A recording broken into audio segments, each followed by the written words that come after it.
enjoy treating your customers like pieces of shit, because that's how I felt when I went to the Alamo Draft House. Okay? You know what? I didn't know that I wasn't supposed to text in your little crappy-ass theater. It was too f***ing dark in that place for me to find my seat, alright? I was using my phone as a flashlight to get to my f***ing seat. So excuse me for using my phone in the USA, in the United States of America, where you are free to text in a theater. I was not aware that I could text in your theater, alright? I've texted in all the other theaters in Austin, and no one ever gave a fuck about what I was doing on my fucking phone, alright? And it was on silent. It wasn't on loud. It wasn't bothering anybody. You guys, obviously, were being assholes to me, and I'm sure that's what you do, you know, to rip people off. You take my money, and then you throw me out. You know, I will never be coming back to your Alamo Draft House or whatever. I'd rather go to a regular theater where people are actually polite. And, you know, I'm going to tell everyone about how you are. And I'm pretty sure you guys are being on purpose. So thanks for making me feel like a customer. Thanks for taking my money.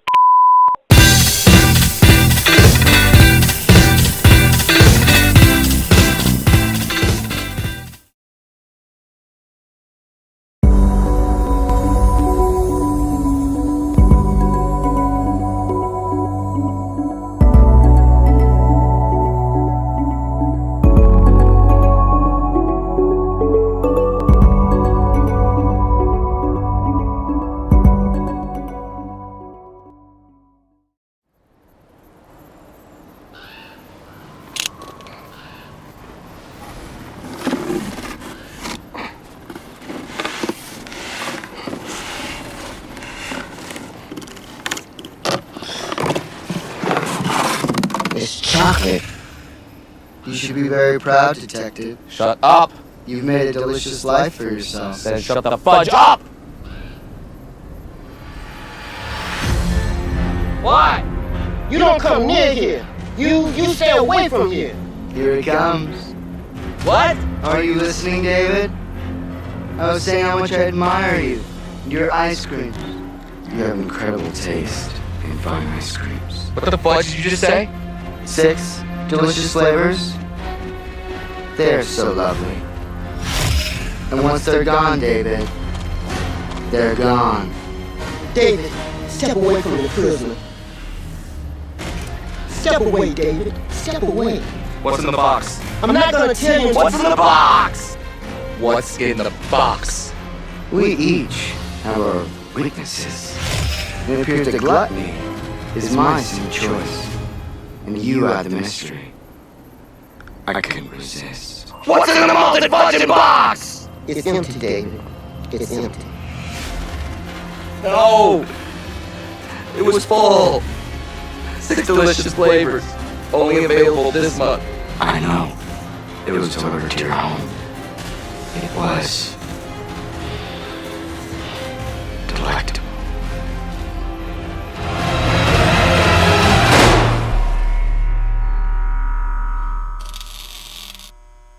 Do you think anybody's gonna get, offended by this? Just tall white Karens.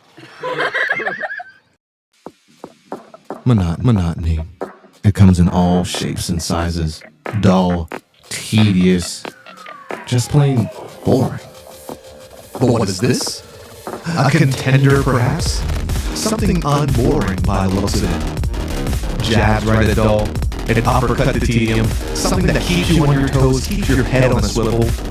A knockout punch to your old, boring workouts.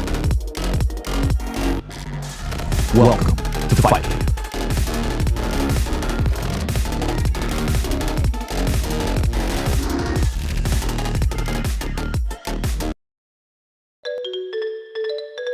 The Greening the Gateway Cities program provides trees that are planted by DCR foresters and crews hired from local communities. When you sign up as a potential tree recipient, a forester will visit your home or business to determine the best location and species of tree for maximum energy efficiency. Easy care instructions are provided, and it's all free. Find out if you're in the zone and learn more at maurbancanopy.org.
Shaolin shadow boxing and the Wu-Tang sword style.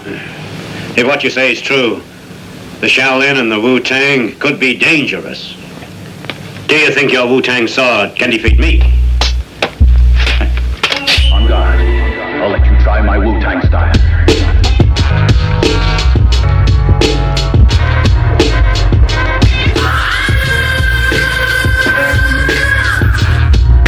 Same with you. Same with you.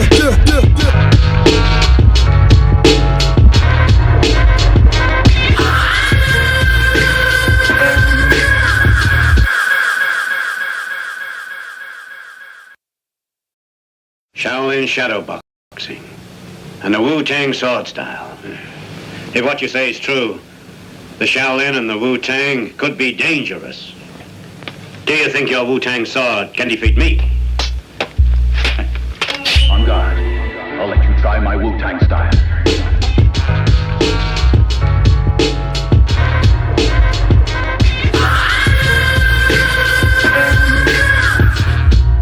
Same with you. Same with you.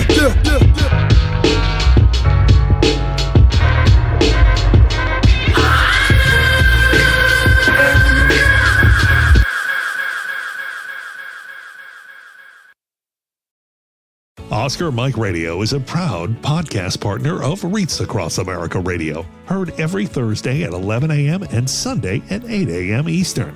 They're also big supporters of the nonprofit I Got Your Six, 2 Lives at Once. And with every wreath you sponsor through Oscar Mike Radio, $5 goes back to this great organization dedicated to making a difference in the lives of veterans, law enforcement, firefighters, and first responders battling PTSD. 2 Lives at Once pairs these brave men and women together with dogs rescued from kill shelters. In this way, 2 lives are saved at the same time by saving each other. Donate now. Go to reatsacrossamerica.org/Oscar Mike Radio to help. That's reatsacrossamerica.org/Oscar Mike Radio. This campaign is about a new vision where our streets are safe, our schools are succeeding, and our local economy is growing. I stand here not as a candidate for mayor, but as a lifelong member of this great city. There will no longer be the city side and the school side. There will only be the Brockton side. Let's roll up our sleeves and get to work. As Councillor at Large, Jean Bradley has consistently fought for all of Brockton's residents by advocating for quality education, community policing, better senior services, empowering young people, helping small businesses, and by being a voice for our most vulnerable. As Mayor, Jean Bradley will continue fighting tirelessly for every single Brockton resident. On September 16th,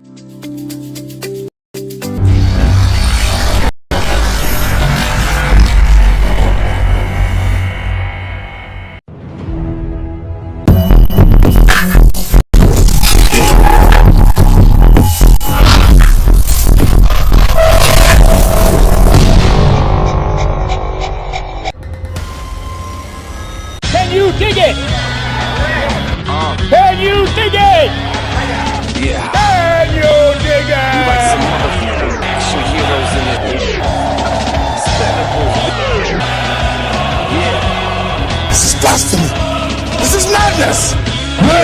This is the proof. Step into the twisted mind of my literature, designed to get into the depths of your mind, administer sickness surrounds and mimic the lights of snuff cinema.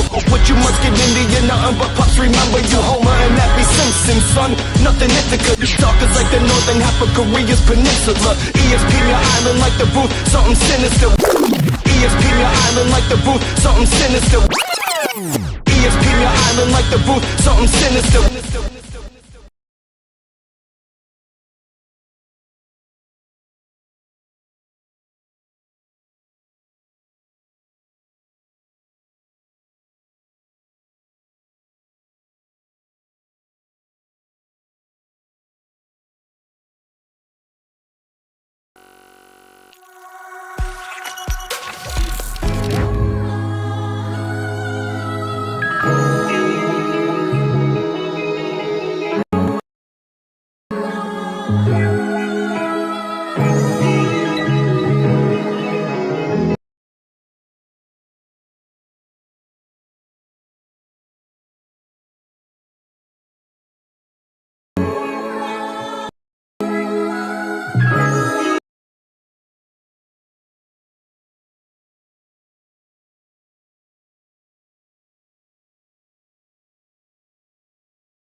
You know that we coming higher, higher, higher.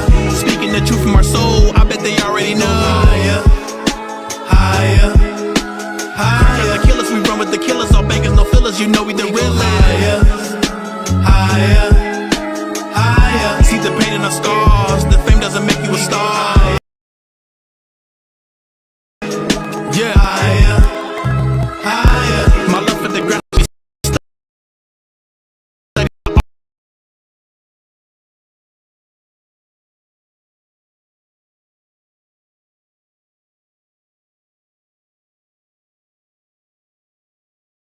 On the go, women come and they go. They high maintenance, but give it to me for the low. This ain't for show. On or off stage, man, this here is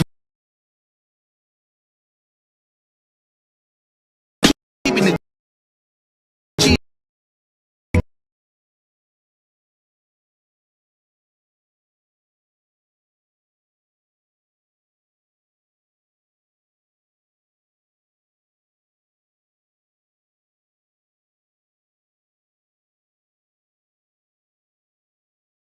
I know a man that was dead the last time he put his ear to the streets. Got a lot of stake in my brain, but so much room to minimize the beef. They're trying to tell me my purpose, but I'm good on my own. No sauce needed when I speak. My space is a temporary. Move your shoes when you in my house. Before I'm in the bag with my insides out, I'ma walk around with joy from the inside out like woo. This the biggest of the biggest big can get. Always knew I work it out, I had to make it stretch. Nigga feeling struggle, build muscle right before I flex. Back against the wall, better with your chest, do that shit to death. Suicide, how I went and left. I was right, even when I left, but I ain't lose a step, no lose a breath. You ain't use your voice, that's how you lose your neck. Set your sights higher, trying to choose the best. So choose your death. The city, we keep this shit jumping, you know that we coming higher, higher, higher. Speaking the truth from our soul, I bet they already know. Higher, higher.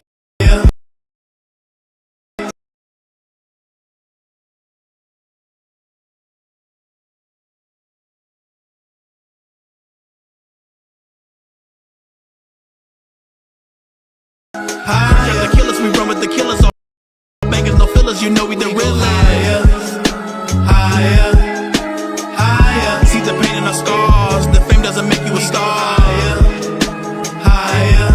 Teaching my daughter that we the realest. Know I'm seen like a villain. Story never made up. Hard to brush past what they conceal it. Have my name in the paper, affiliated with killers. Too much fitting about blow, let it end without a filter.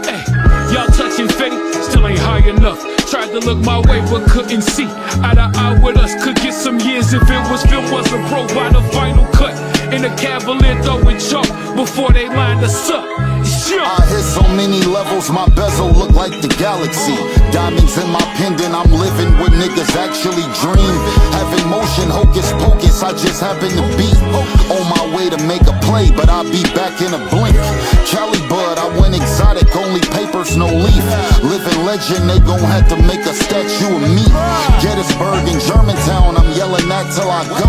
I'm so dating, my logo is a spoke, you feel me? The city we running, we keep the shit jumping, you know that we coming. Higher, higher, higher. Speaking the truth from our soul, I bet they already know. Higher, higher, higher. The killers, we run with the killers, all bangers, no fillers, you know we the real higher, higher, higher. See the pain in our scars, the fame doesn't make you a star. Higher, higher.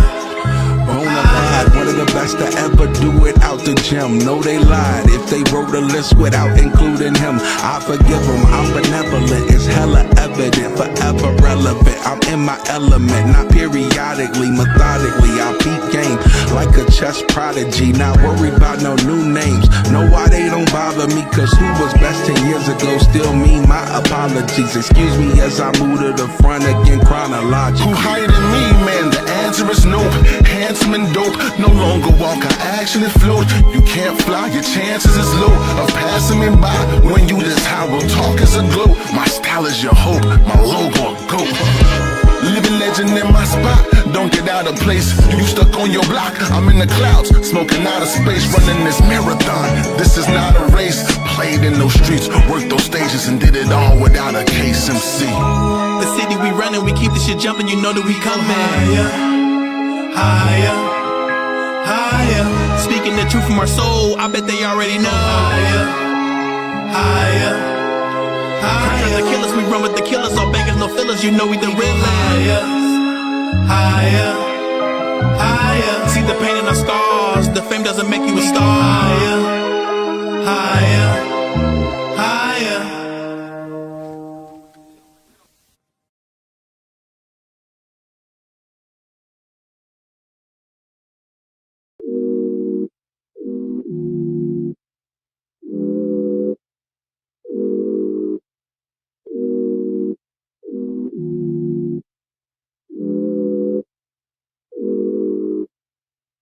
Personal record whenever you fuck up our endeavors. I done memorized every letter. You telling me how I do it better. I made you feel better on purpose. You made me feel worse on accident. Why you do me so embarrassing? The smoke make me forget again. Roll 2 L's for the stress. 2 cups for the pain. She thinks I'm gon' look at her the same. You must be insane. You must have forgot who I am. I'm the one who had you wildin', one who had you on that time, man. Now I got to keep it got silent. You keeping silence, you a tyrant, you so violent. Like, do you know who I am? Like, bitch, do you know who I am? Let me calm down. Anger issues from generational issues that just suck around. So how the hell you supposed to slow me down? How the hell you supposed to hold me down? Thinking about all the past days got me feeling a little mental. Sentimental times make me wanna frown. Instrumentals got me feeling lifted now. I was swimming, now a nigga wanna drown. But I'm focused cause we need to take the crown. And I sorta miss you cause you ain't around. But I guess that's how it boils down. Yeah.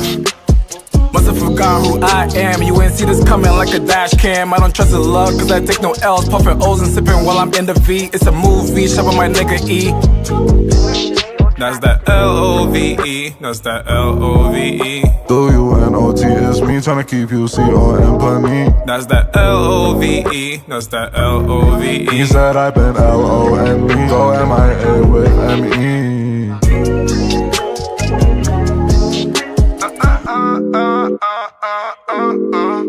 Didn't mean nothing to you. All the things I do for you.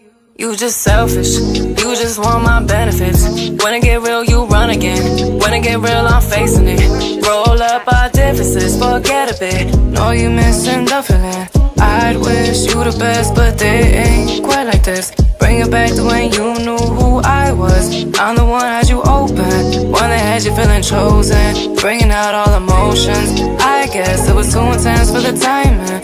You know where to find me, yeah, you know my body.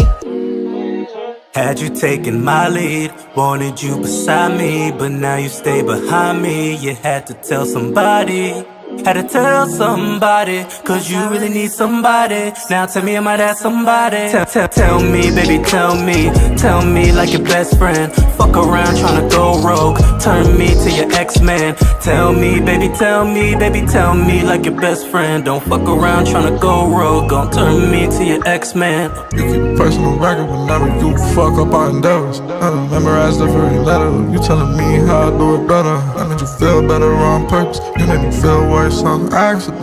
Why you do me so embarrassing? The smoke make me forget again. Roll 2 L's for the stress, pour 2 cups for the pain. She thinks I'm gon' look at her the same. You must be insane. You must have forgot who I am. I'm the one who had you wildin', one who had you on that time, man. Now I got to keep it silent.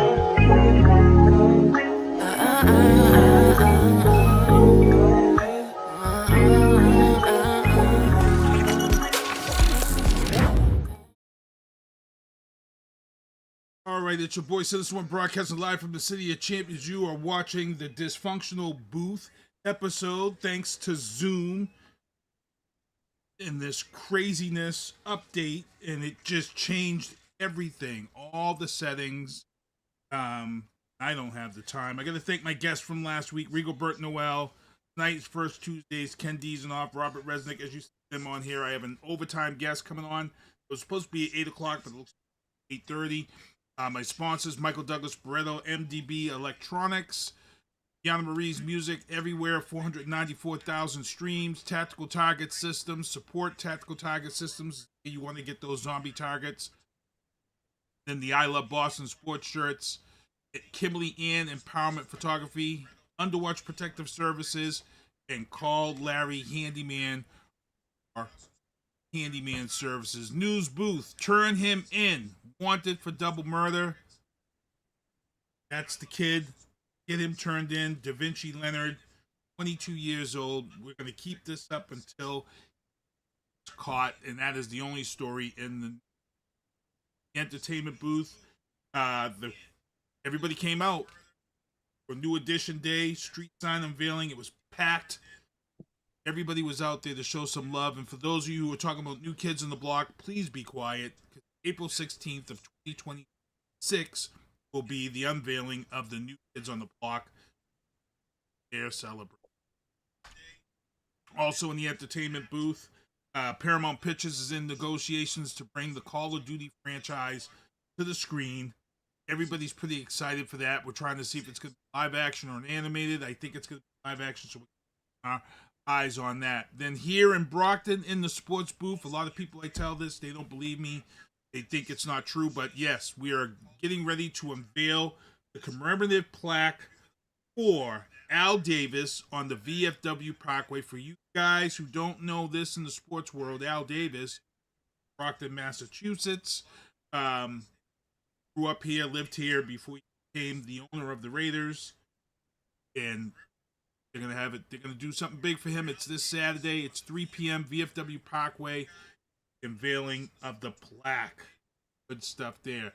And then, as I said, I've got my guys, my legal guys, Kenneth Diesenhof and Robert Resnick. I'm going to let you guys say hi real quick because we got a lot of stuff to jump on and talk about in the legal booth from trouble. Let Ken say his hellos first.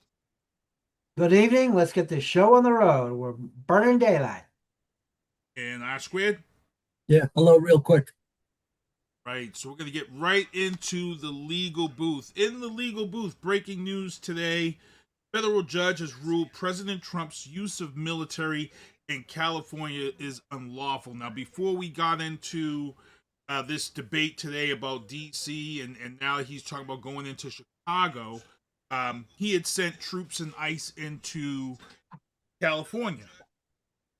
And a judge has now ruled that that is unlawful. He actually violated an act, which R Squared, I believe, mentioned is violating on this show. I'm going to turn this over because there's a lot of questions I got coming up in some of these topics. But let's get into California and this judge's ruling. for right now on this one, Squid. Yeah, a couple things. Like we talked about originally on the show, the president is the commander in chief. The president gets to make a lot of decisions in conjunction with the secretary of defense and the chairman. The fact of the matter is they don't have unlimited power, which is what we were talking about. They don't. And so they do have a lot of power. They have a lot of ability to do things, but certain things either are limited in the duration of time before which either certain triggers must be met or the operation needs to end, or they have to meet obviously certain criteria. And in the case of California, they didn't meet the criteria and they didn't stay within the time. For example, you did not have any request for assistance from local or statewide leadership. That is a function, that is a requirement of using the military domestically. And of course, not only did you not have such a request, you had open opposition to it. And so there was no question about that. But that's not so much the issue because that was a test run, right? And so, yes, the opposition got a favorable ruling from a district court judge. The problem is we have to get through the appellate level and then the Supreme Court. And I'm not really sure exactly how they're going to try to spin this. The more important issue is that it doesn't really matter because they found a loophole, or they think they found a loophole. Remember, when you're acting nefariously, you can find loopholes. When we write these laws, they're written for normal times, normal leaders.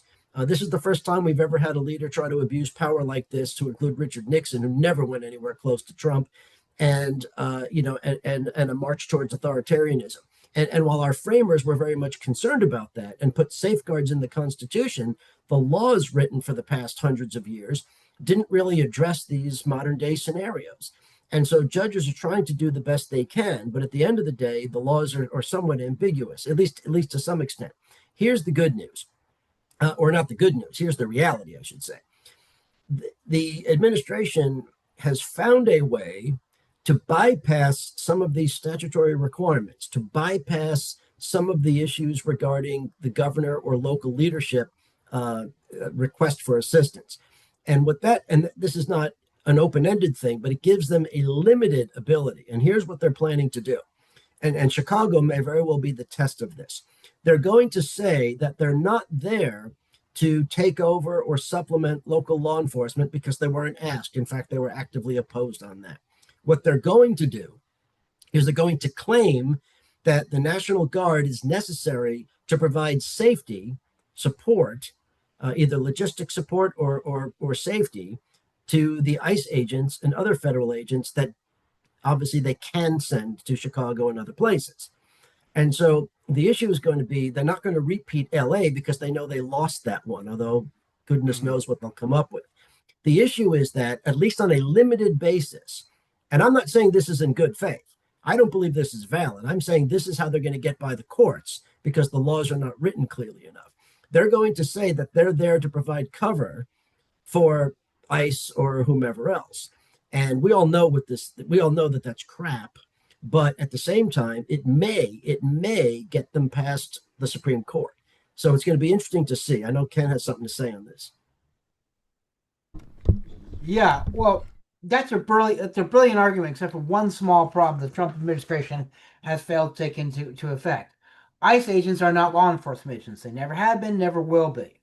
The reason they're not law enforcement agency, you don't want them to be law enforcement agency, because if they are, then they have to take anyone they arrest or detain into an Article 3 court, not an Article 1 court. And we beat this to death the last time. ICE is not a law enforcement agencies. What they're claiming is we're giving coverage to federal law enforcement agencies. No, they're not, because you can't do that because they're not a law enforcement agency. Number two, what they need, if they need cover, then they can call in the FBI, or they can call in the Treasury Department or the Secret Service or something else. There is no need to bring in the military. And I think this is a major problem because, for those of you who don't know, there's something called the Posse Comitatus Act, and that forbids the military from getting involved in domestic law enforcement agencies. And if they're claiming they're supporting ICE and their domestic law enforcement agency, well, that runs afoul of Posse Comitatus. They can't do that. And oh, by the way, if you read the judge's ruling, one of the things they said was, unless you want to federalize the National Guard, which you can only do in very limited circumstances, you can't use them. But here's the key important thing. When you federalize the National Guard, guess who pays the bills? The DOD. And that's very expensive. That's one of the reasons why they didn't want to go whole hog in DC, why they're letting them go. The other thing is, and I think Rob can attest to this, when the National Guard is on duty for 90 straight days, they are deemed to be U.S. military, which means they get all the benefits, all the veterans' benefits of the U.S. military personnel, which one of the reasons you use the National Guard is they're cheap. They're part-time soldiers that can be used in a national emergency without tripping up all the benefits packages that come along with using the U.S. military. Well, you do them for more than 90 days, you blow that. And the DOD is then going to have to pay for this, which means they're got this a supplemental appropriation from Congress. I don't think Congress is willing to do it. They've already shown a little reluctance to do this. And here's the third most important point. The reason we have posse comitatus is because Southern senators and Southern congressmen after Reconstruction didn't want Northern troops going in and enforcing Reconstruction ever again. That's why they passed it. If Trump gets away with this, and I don't think he will, because of course have been very hesitant, even the appeals court, well then what's to stop a Democratic governor from federalizing the National Guard in Mississippi or Texas or Florida and sending him there and saying, oh, we're just going to use them to support federal agencies. Let's see them lose their stuffing on that. So yeah, I mean, A for effort, F for execution. Yeah, that's what I said. This is not a genuine effort, right? This is a way to try to work around the legal restrictions, and this is an administration that has never shown any ounce of consideration for following the law. What they do is they try to find a way to make an argument, and they might get laughed out of court, but it gets them into court. And so they know they're going to lose, but it doesn't matter. This is all about politics. This has nothing to do with law enforcement. It has nothing to do with public safety. It all has to do with politics. And the disruption they're causing is having an effect. Now, I do think that the American people are seeing through this. I think the majority of Americans are opposed to it, which is good. You see really good presentations by people like Governor Pritzker, who has really been very forward-thinking and is out there playing offense, which is exactly what we need. We need to see a lot more offense on this issue. Let's call them out before they do it. Let's take every step we can to stop them from abusing power the way that they have been. And by the way, they're abusing the National Guard troops too. These aren't people who, this isn't a legitimate mission for them. Now, yes, they all volunteered. They serve in the Guard. And as guards, you know, they're subject to certain rules and restrictions. They have certain benefit packages. It's not the same as being on active duty, as Ken pointed out. But the fact of the matter is that when the governor uses the National Guard, that's called Title 32, meaning it's Chapter 32 of the U.S. Code. And so they're funded by the state, and their benefit package is consistent with the state adjutant. When the president calls them up, then they're under Title 10, which is the military part of the U.S. Code. And as Ken mentioned, then, of course, benefits will attach. And so that's why what they do is they watch the calendar very carefully, and they'll cut off the mission, even abruptly, because there is no real mission, remember. It's all window dressing. Yep. And so whenever they want to, they'll just send an order down and abruptly send the troops back to whatever state is sending them. The issue that I find interesting is, you know, these governors are clearly in on this scheme with the president, right? People like Governor Abbott and others. And in some cases, I might be a little bit surprised. In other cases, I'm really not, because what they're doing is this is a desperate grab for power by the Republicans, led by MAGA, because they know that they're on the outs. And so what they're trying to do is two things. I think we talked about this last time, but they're trying to do two things, neither of which has to do with public safety and neither of which has to do with crime. They think that they're going to win political games by making Democratic leaders look bad in cities, because it doesn't matter what the truth is. It matters how the messaging goes. And they're doing a better job at messaging, even if it's bullshit. And so, excuse me. And so that's one of the issues. And the second thing is they're pre-positioning troops. They're getting the American public desensitized to troops being around, even if they oppose it, because they're getting ready for the elections. And if you think we're going to have fair elections, this is what they're practicing. They've been practicing it for decades. Now they're really practicing it. They're getting ready to use troops, whether it's active duty, National Guard, or some combination. and you could read this. It doesn't take a genius to see exactly how they're we use the cliche building a plane in the sky. They are drafting the blueprints for their authoritarian takeover and canceling of elections in the sky. That's the danger here. So I'm going to move up a topic that's going to link to this that I had in Trump troubles, but now you guys have really broke this down. So part of me also feels that this move, there's a reason why he picked D.C. D.C. doesn't fall under a state, it falls under the District of Columbia. It's part of the strategic reason why he do.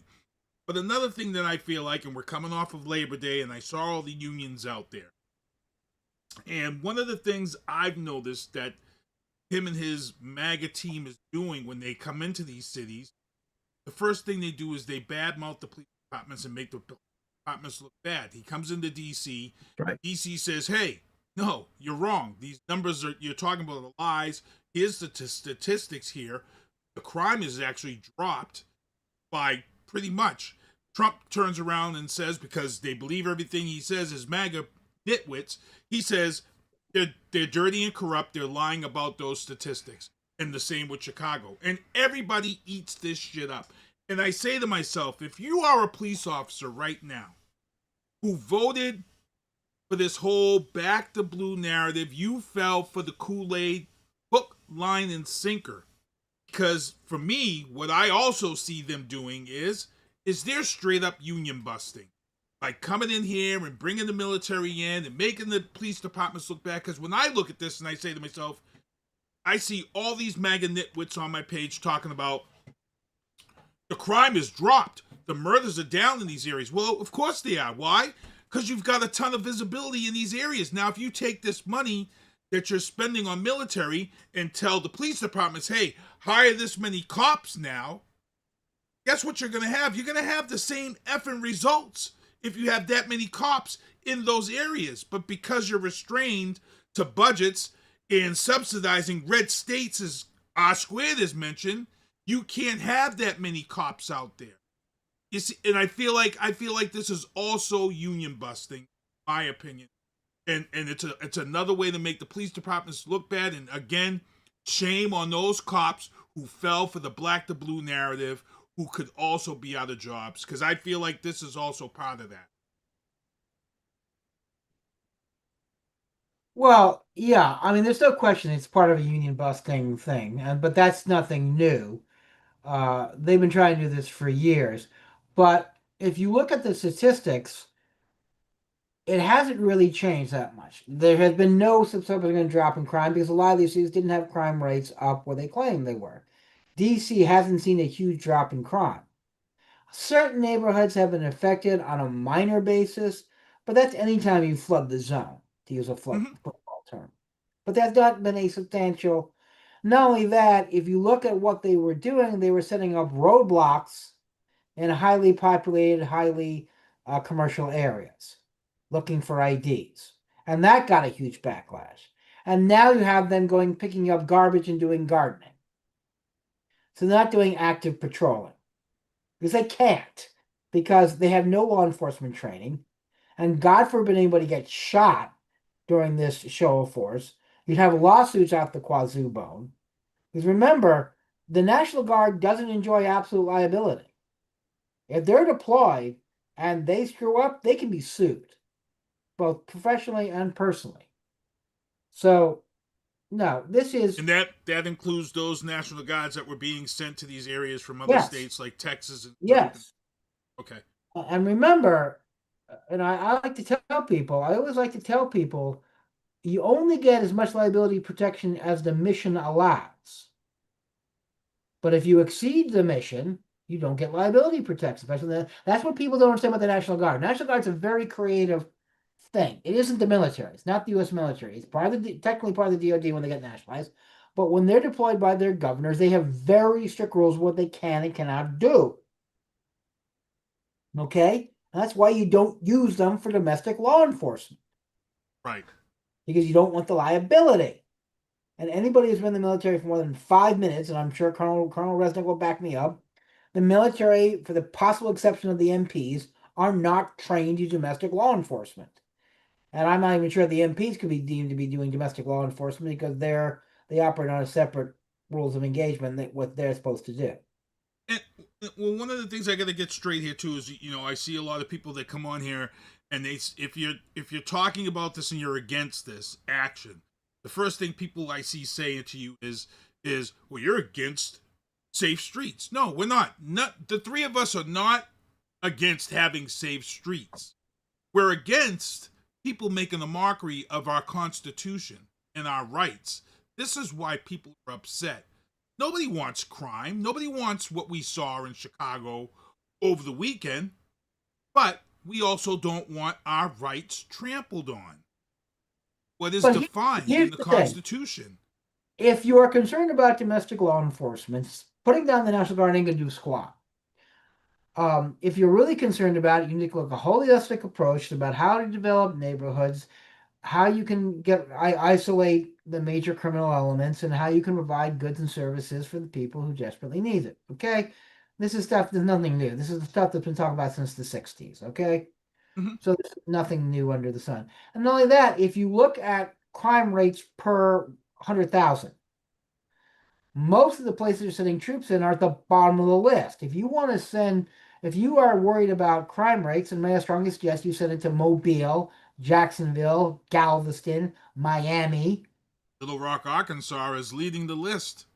Yeah, exactly. Newsom said Little Rock, this is where they should be. Little Rock has twice the amount of murders and crime in California itself, and that's a small, Not only that, it's if crazy. you want to expand to what you call your MSAs, or metropolitan statistical areas. Metropolitan statistical areas are basically, you look at a population not based on the city limits, but where the population is around, like is more commonly known as metro areas, like the Boston metro area or the New York metro area. If you look at that, the crime rates in the South are triple what's going on in the North, because a lot of the rural areas, crimes never get investigated, especially if we're talking about drug dealing or domestic violence or gun or firearm crimes. If you look out in Colorado right now, there is a huge meth epidemic. Oh yeah. They call it hillbilly heroin. Because it's hard to, if you go out to Colorado and you leave Denver or Golden or Colorado Springs, you've got a lot of area with very few police officers. And that's what's going to happen. Good. Thank you, everybody in the chat. Chris Gagney, Barbara, Mary Ann, thank you in the chat. Go ahead, Squid.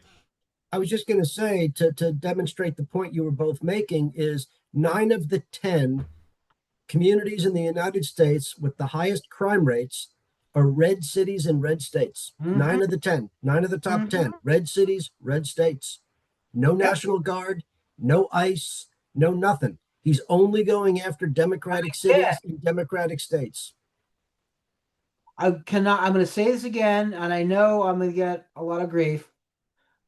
Being here without being properly inspected to immigration court is not a criminal offense. It's a civil infraction. This is the equivalent of sending the National Guard to protect meat inspectors. No, we're going to get into the immigration stuff. That's coming up. I got a topic that just broke, and I got to ask Squared on this because it just broke. It's not in the topics, but so President Trump now is patting himself on the back because they attacked the drug cartel in Venezuela. Now, I'm seeing a lot of veterans, I'm seeing a lot of people in the military also being very loud against this action now. I never knew that there's a line you cross when you send the military after drug cartels. What is the issue with not allowing your drug agents to handle this, and what is the why is it such a big deal? Why are a lot of veterans and military people speaking out on sending the military after drug cartels? Yeah, I mean, I can't speak for people that I haven't, I don't know what they're reacting to. I can say generally this. First of all, if people are interested in this issue, one of the best Tom Clancy books I read was called Clear and Present Danger. It was, I think, his second book. It was one of the earlier books when he was still writing decent books.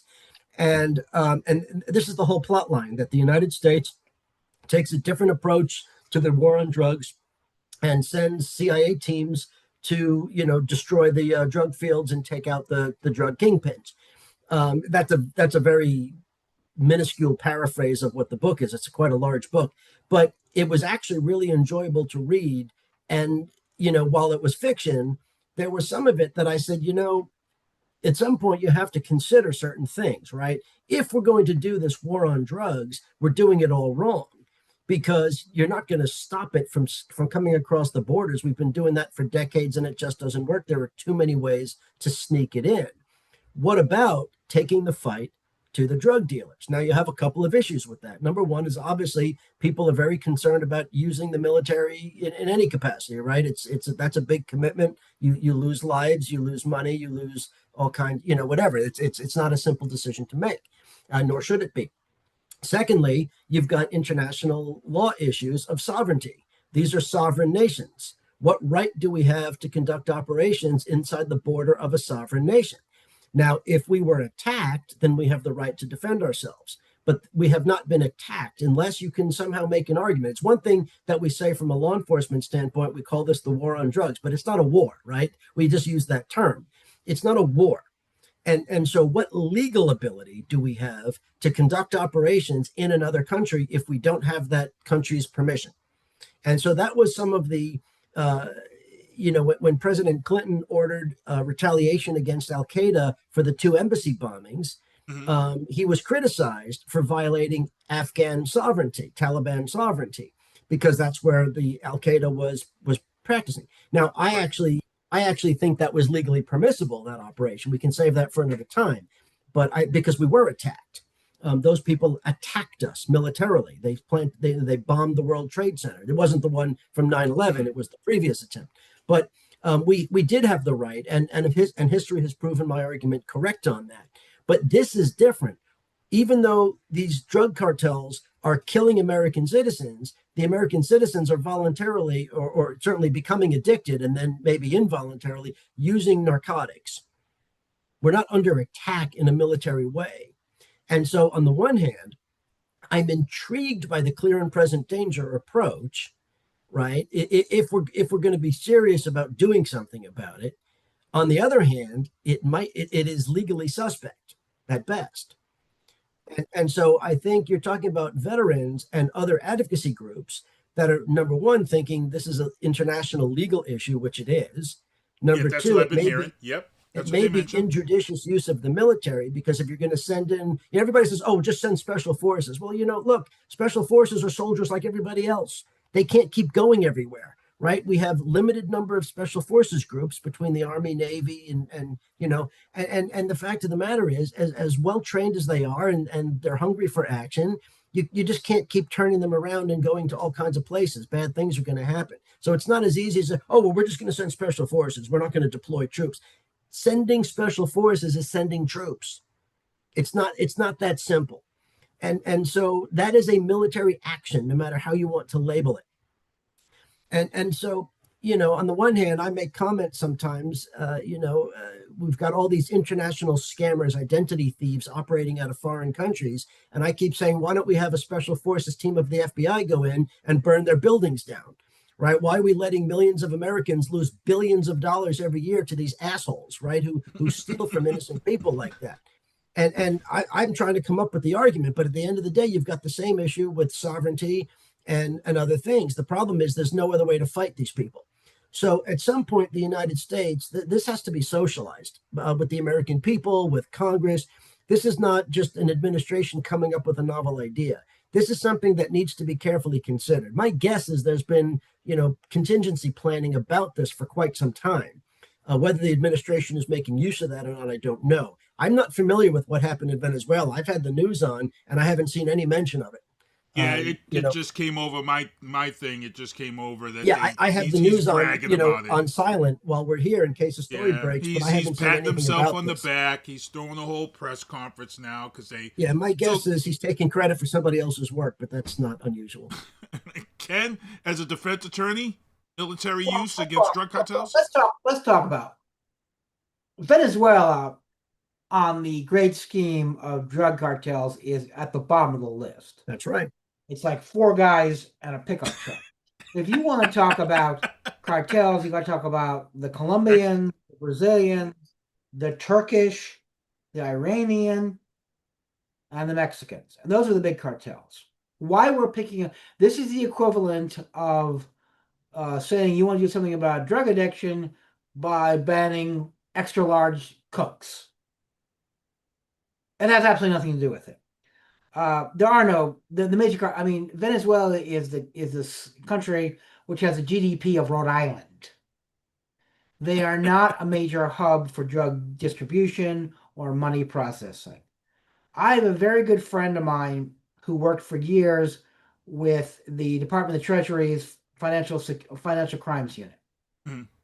And he came up with a radical proposal, almost got fired, on how to shut down the drug cartels. The drug cartels use international banks to move their money. And he I've said, always said this. Yep. you want to shut down the drug cartels? I can do it in 2 minutes. Hmm? Bankrupt half the banks in the universe, but I can do it in 2 minutes. Target the banks. If you do any suspicious transactions over this amount of money, over this amount of time, you lose your license. He almost got fired for that. So, no, we're not serious about it. True. Number 2, I don't see Rob covered it well. I'm not going to bother going into legal analysis. He did a much better job than I ever could do in my entire life, but he's absolutely right. Just replay what Rob said. And last but not least, we sent a couple of destroyers down there, a couple of guided missile frigates. These ships are designed for anti-air, anti-submarine activity. So unless the Venezuelan Navy is trying to smuggle drugs using a submarine or a PT boat, they're about as useful as a screen door in a submarine. No, Ken's exactly right. And here's the thing, right? Why Venezuela? And as Ken said, it ranks very low on the list of countries who we have active drug cartel problems with, right? Why not Mexico? Mm-hmm. Well, we know why not Mexico. Why not Colombia? We know why not Colombia. We know why not all the places. Why Venezuela? Because Venezuela is the boogeyman. Venezuela, you have Maduro there. You've had, multiple regimes there that, stole elections, that they're hostile to Americans. They're a fledgling, I don't even know if you can call them a country. They're a failed state at this point. Their people are fleeing as fast as they possibly can. They've got zero economy. This is the equivalent of making a point out of sending troops to DC for crime, right? You pick a low-hanging fruit. You pick something that you could do. You're the 200-pound gorilla on a 1-pound, bug, and you can squash it. And if you remember, I think it was 2 days ago, Maduro, Venezuela's leader, criticized the United States for what it called an increasing military presence in the Caribbean. Right? That's where this happened. This is exactly where it happened. So either Venezuela was kind of saying that maybe they knew this was coming. Maybe that was part of the things, like, hey, you need to sit back. We're going to go in and do a drug operation, and you're going to sit there and take it. I don't know. Or maybe they were caught by surprise because their military is weak enough that we could do something like that. But the fact of the matter is, it's dangerous, it's risky, and there's not much Venezuela could do. But again, they're the boogeyman in the Caribbean, right? Even more so than Cuba, because they make a lot of noise. They pretend that they have some ability to do anything, but at the end of the day, they're so dysfunctional. They have no economy that it's just like the bully picking on the little kid in the sandbox. That's what it is. Well, Reuters just released their statement. They're reporting the U.S. military killed 11 people on Tuesday in the strike on a vessel from Venezuela, allegedly carrying illegal narcotics. President Trump said in his first known operation since the administration, Trump told reporters, "We just over the last few minutes literally shot a boat, a drug-carrying boat." There were a lot of drugs in that. My God, I hate this. Maybe there were, but it still wasn't. It doesn't. There are other ways. Well, how do you know? That's what I'm saying. If you take a boat, is you can get something called evidence. Now, I know people aren't big about that, but that's the reason you do it. That's what I'm saying. But even if you grant them that there were narcotics in the boat, it's overkill, right? No pun intended. And at the end of the day, it's the same thing. It's just picking on the weakest kid in the sandbox. He says we have a lot of drugs pouring into this country, coming in from a long time from Venezuela. Sounds like they're big fish to me, Ken. Yeah. Okay, genius. Find Venezuela on a map for me. Tell me where Venezuela is. Can you give me the hemisphere? I would love to know. Seriously, where's how much Venezuela? drugs? Answer my question. Well, you're asking the listeners? I'm asking you two. Oh, of course we know where Venezuela is. It's right at the top of South America. Yeah, Right. Yeah, right at the top. Exactly. Somebody in the chats, she said, a lot of drugs. Many, many drugs. Very, very bad drugs. Yes! What drugs? What climate is good for drugs in Venezuela? It's just pathetic. It's just pathetic. We're the laughing stock of the world. I'm sure his press conference, when it's done, they'll have Kylie up there answering questions, and she's going to just spew the same BS. Here's what this is, okay? You want to know what the name of the Venezuelan boat was? The SS Jeffrey Epstein. That's what this is. This is trying to sink the Epstein story. You know what happened today? Congress came back. You know what they talked about? Recess. The Epstein files. That's right. Okay? Trump is trying to sink the Epstein files. That's what this is. And he's failing miserably.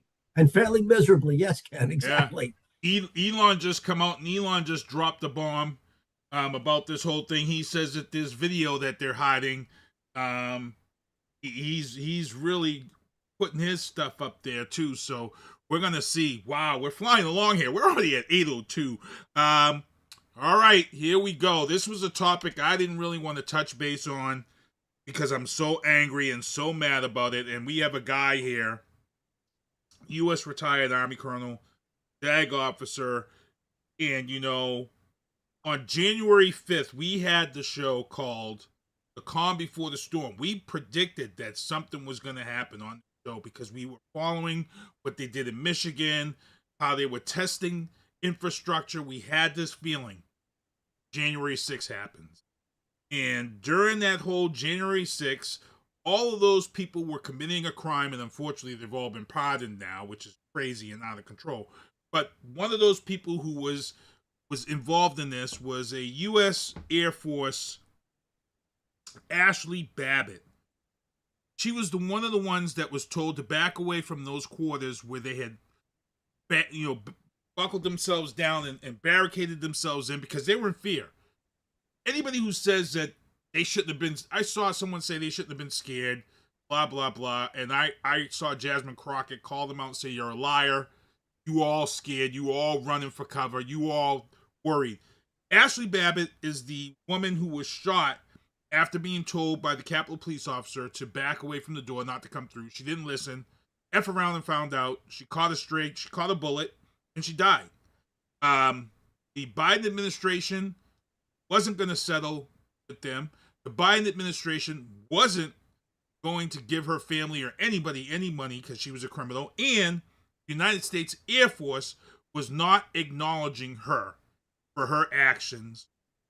Now, all of a sudden, because we're living in bizarro world and because Trump has all of his people in place, Ashli Babbit is now this MAGA hero, and they're about to throw a military honor plan in her memory, and it's not going over well. You've got a lot of people. There's a recent retired Army general. He came and he rained hell out there. But to be honest, I've got my own guy here. I don't need to hear someone's quote. I want to hear it right from the horse's mouth because I know this guy's been on this show. He's done his tours. He's represented this Constitution and this flag of this country. I'm going to let him speak on this from his heart because I'm in shock. I think I'm going to let you speak. First of all, were you referring to Lieutenant General Mark Hertling? His comments, Yes. the 3-star. Yeah. So let me. I'll caveat my comments by I agree with everything General Hertling said in the interview, assuming it's the same one where he made the same points in multiple. Oh yeah, it was blistering. Yeah, well, it was spot on, legally, factually, and otherwise, morally. No matter what lens you want to talk about it with, General Hertling was spot on. So I commend and repeat those messages. Here's what I'm going to say. First, I'm going to say something that you guys will be surprised at that I'm saying, but I want to set the tone. Ashli Babbit deserved to die just like you take trash out to the curb. Okay? She deserved to be shot and killed for what she did. She disgraced her uniform. She disgraced the Air Force. She disgraced the Officers Corps. She disgraced anything you want to label her to, other than MAGA, who believes in this. She's a disgrace. She's a piece of garbage as a human being. And here's the thing, and Ken knows this. If you attack a federal building, and in this case, it was the floor of the House of Representatives that was in session, full of representatives. Some fled, and you could laugh. We saw the pictures of, Senator Josh Hawley of Missouri doing his flighty little skipping across the floor, trying to run for his life, and other people who then, try to claim otherwise. Everybody of both parties was trying to get the hell out of Dodge because there was a mob of thousands of people that were threatening to kill them. Remember, death to Mike Pence, hang Nancy Pelosi, hang Chuck Schumer, hang them all. This was not just people who got carried away. There were people, maybe not all thousands of them, but plenty of them were there to cause harm, there to kill members of Congress and do other things. This was the epitome of a good shoot. There is no question factually, legally, morally, none whatsoever. If you do what she did, whatever status, civilian, military, doesn't matter, you deserve to be shot dead. And she was, and she should have been. And good riddance to that piece of utter frickin' trash. That's my beginning. Now, here's the thing. People are trying to say, the Biden administration, the Trump administration. In the military, when you are injured or killed, there is something called line of duty. It's a series of regulations. It's complicated. As a lawyer, I was involved in it, both in trying to advocate for people who were seeking benefits and on behalf of the command who was trying to determine whether they should be denied benefits, right? In other words, like, for example, if you drive your motorcycle 90 miles an hour on a rainy country road at 0.30, do you think you should be paid your benefits or not? Is that a line of duty death or not? Those are the questions that we ask sometimes, right? Should those people receive benefits? And usually they're dead, so it's their family. And so people's heartstrings get tugged because it's the next of kin, it's the spouse, it's the kids. You're saying you want to strip them of their benefits. Well, the law says, yes, you do, but there is discretion, okay? And so as you go up the chain to the Pentagon, there are people, and this is not political. This is just the people who work in this area who do this for a living, some of whom do it for many years. They review these cases. And so if you get an initial line of duty, yes or no, that there's an appeal process. It goes up, again, from your local command to your regional, all the way to the Pentagon. And so during the Biden administration, because this was just, by the time, January 6th, and then you had the change of administration. And so it was the Biden administration when this was happening. This never went to the White House. This didn't go to the Secretary of Defense. This was just done through the normal channels. And it was an easy answer. Under any legal, factual, or other analysis, she was line of duty, no. Because she engaged in felonious conduct. She attacked the House of Representatives. She violated every oath she took. She violated numerous legal provisions. I mean, there's just no question about it. This was the easiest. This is an office that's plagued with challenging, difficult moral questions about benefits for family members. This was an easy one. And then Trump comes in, and remember, he did this in the campaign. This wasn't new. He, championing the J6 choir, right? All this crap that he was doing, the J6 choir, making them all heroes. Every one of them should have been shot dead. Quite frankly, we would have been better off as a country if except the Trump administration blocked them from using deadly force that day because it was his people. But normally they would have been shot. Ken can tell you that. Anybody who protests is told if you violate a federal building, especially Congress in session, you're getting shot. And so they didn't care. They came with firepower. They were ready to go to war with the Capitol Police. And it was Trump that protected the rioters. And then he pardoned them, which was inexplicable. I mean, we know why he did it, but it was unforgivable, reprehensible, abuse of power. And then this idea that not only are they all getting pardoned, which means their convictions have been erased. They can go. They restored their benefits. People like Ashli, Babbit, and others are getting burial, military benefits and other benefits. Law enforcement members can go back and get pensions and things that they were denied because of this. And so this is not a one and done. This is a significant thing. And remember, her family wasn't entitled to a cent. They sued on behalf of her estate for a wrongful death. It wasn't a wrongful death. They weren't going to get a cent out of it. The Trump administration not only reverses course and not only did a settlement, they're going to give hundreds of millions of dollars. They've put aside this, they're carving out some kind of special, it's the most warped thing I've ever seen, but the special fund where these people are going to have more money. They're going to rival Elon Musk when they're at the end of the day because their daughter was a freaking traitor. Your daughter's a traitor who deserved to be shot, and you're going to become Elon Musk level wealthy because of it. And the thing that they said today was they're creating, and this is all our tax dollars, folks. This is our tax dollars. We're paying for that. They're creating, I forgot the name of the fund, but it's the January 6th Rioters Fund, whatever they're calling it. And they're all going to be getting reparations. They're all going to be getting damages. Our taxpayers are going to pay all of the rioters. Every one of them, the thousands of them that were convicted and then pardoned, are going to be getting thousands of dollars each. Many thousands of dollars each of our tax dollars. That was announced. If you're not offended, then you got a big problem, because this should offend every single person, even if you support Trump, even if you support, Republicans, even if you don't like Congress, whatever your mindset is, this is just plain wrong. And of course, it's not paid for. It raises the national debt by, millions and millions and millions more dollars. I think the fund had multi-billions in it. That's how much money our tax dollars are being spent for these traitors. And I don't use that word lightly. What's wild here is Ken, the defense attorney, who gets calls from guys who get caught with a dime bag of weed and can't get jobs. Right. Those people that must disgust you, Ken. Oh, What's going on right now? Let me explain to you. I have participated in protests in D.C. I have organized protests in D.C. and I've served on legal committees advising protesters in D.C. Okay? Let me tell you the cardinal rule. And this is what I was told when I was a participant, when I was organizing, and I was there.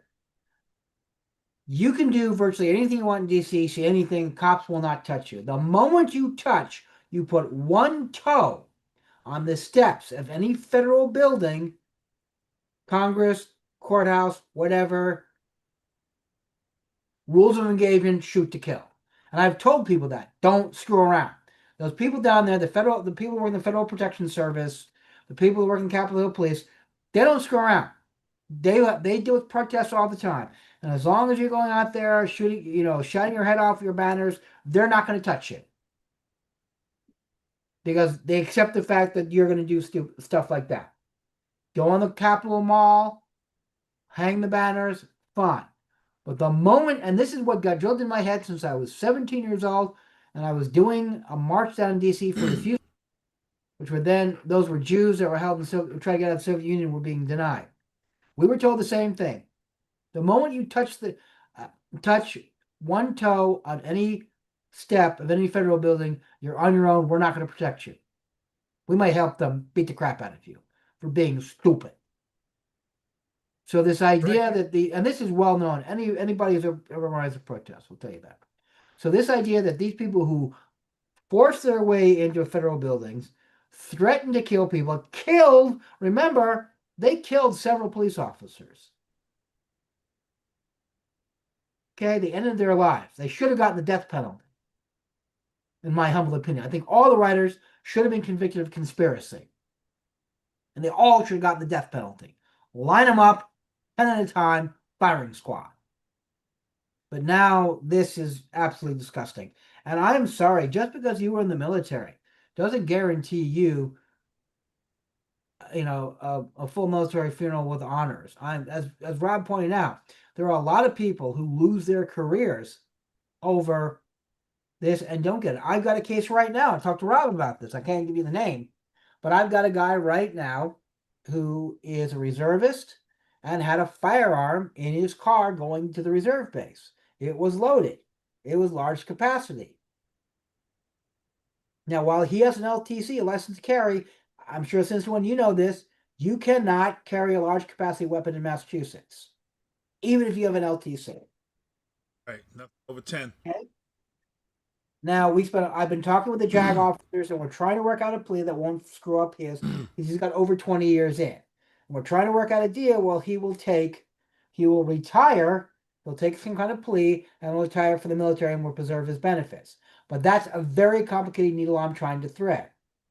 And their JAG officers are very concerned. They're looking into a lot of the extenuating circumstances. It was, he wasn't waving the gun at anybody. He wasn't waving the firearm at anybody. He did have an LTC. If it had only 8 rounds as opposed to 15, we wouldn't be having this conversation. Okay? And there is a procedure.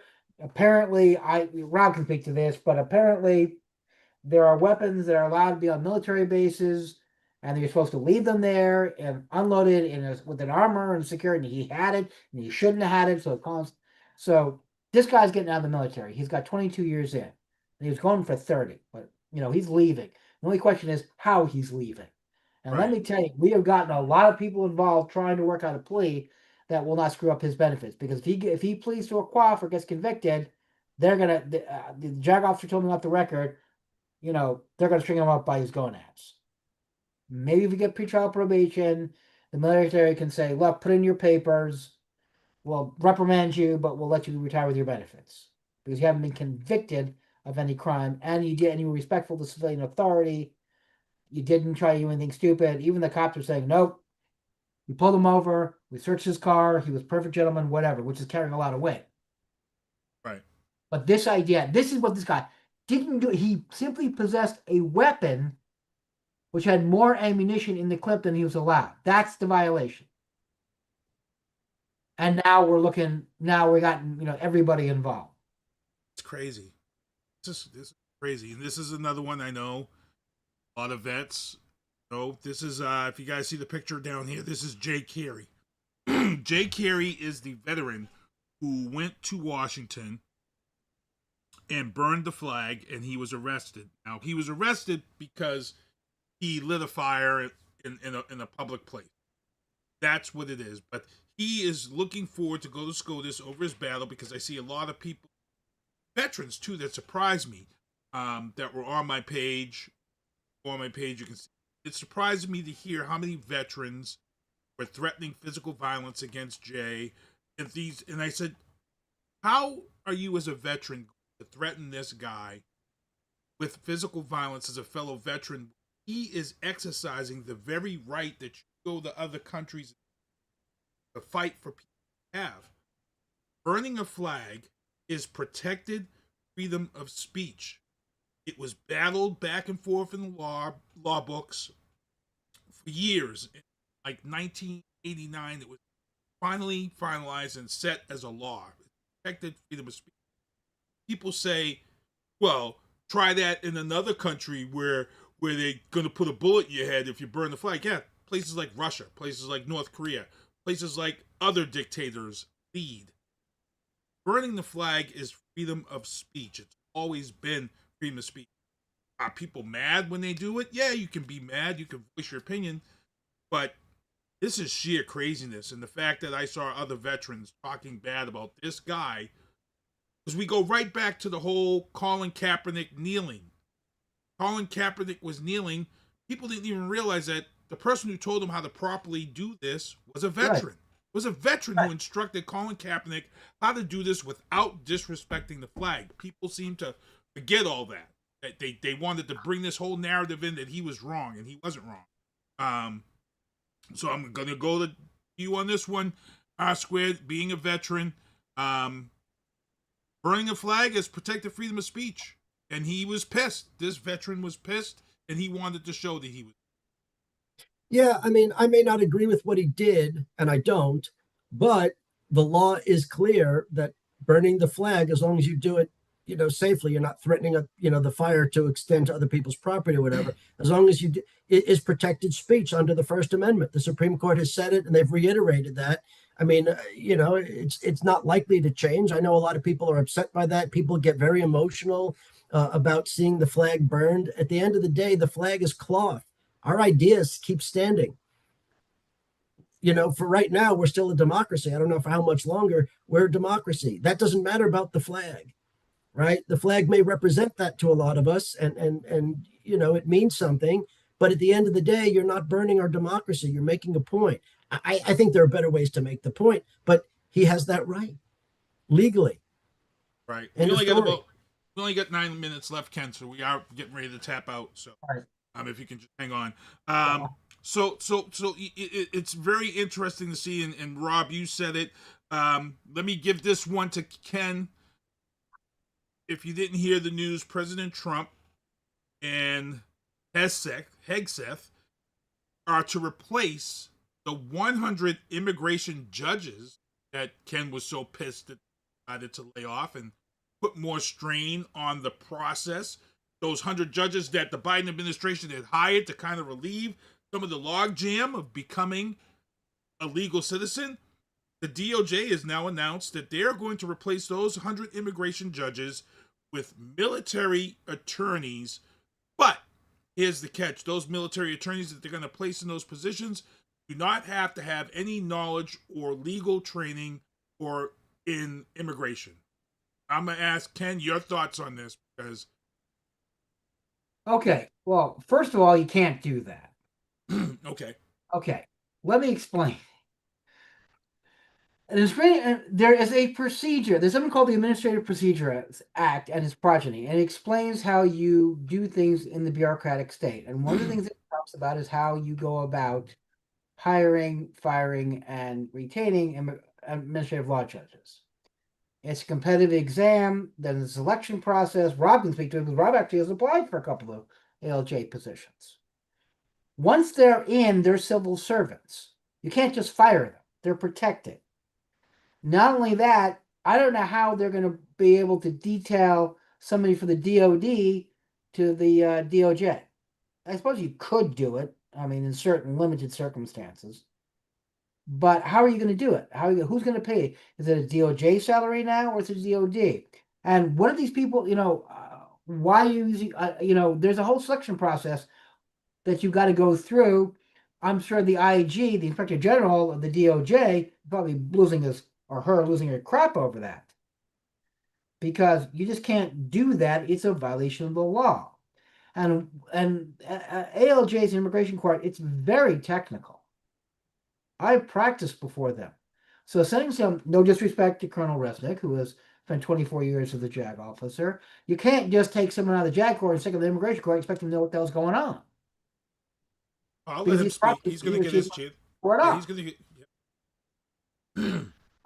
Do you know the difference between a master calendar hearing and individual hearing? What are the grounds for asylum? What about withholding or removal? What is CAT? Convention Against Torture.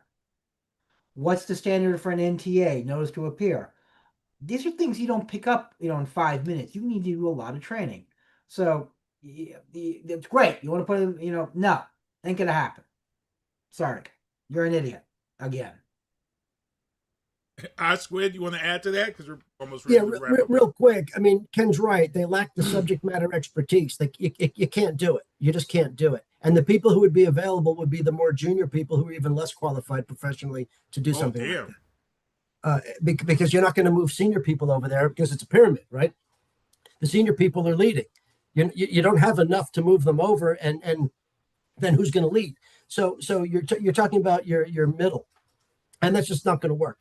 So the thing is this, JAG officers do a lot of work with DOJ, but the nexus is they're doing it for installation security. In other words, installations being federal property fall under the U.S. Attorney's Office.